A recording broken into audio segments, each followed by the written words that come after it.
বাবা বলে ছেলে নাম করবে, পুরো পৃথিবী তাকে মনে রাখবে।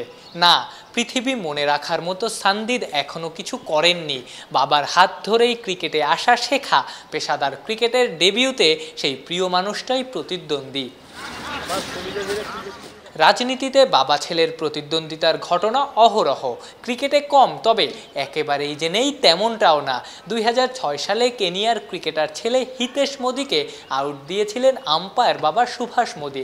স্টুয়ার্ট ব্রডকেও একবার জরিমানা করেছিলেন ম্যাচ রেফারি বাবা Chris broad.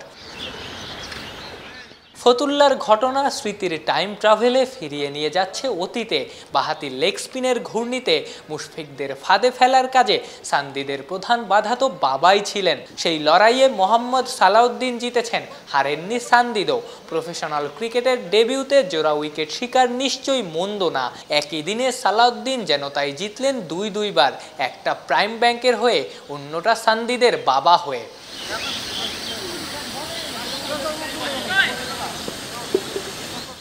Gazi tyres cricket একাডেমির হয়ে প্রথম 10 ম্যাচে একাদশের বাইরে ছিলেন নুহায়েল সানদিদ। গ্রুপ পর্বের শেষ ম্যাচে সুযোগ মিলল মোহাম্মদ মিঠুনের স্টাম্প উপড়ে ফেলা কিংবা শেখ মেহেদীকে আউট করা।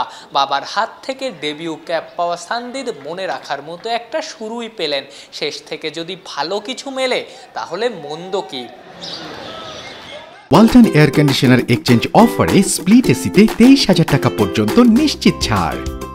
সানদিদকে এখন সবাই চেনে সালাউদ্দিনের ছেলে বলেই। কে জানে ভবিষ্যতে সালাউদ্দিন পরিচিত হবেন ছেলের পরিচয়ে, কোনো হাই ভোল্টেজ ম্যাচের কমেন্ট্রি বক্সে কিংবা প্রখ্যাত কোনো আর্টিকেলে। আফনান পিয়াল, অলরাউন্ডার।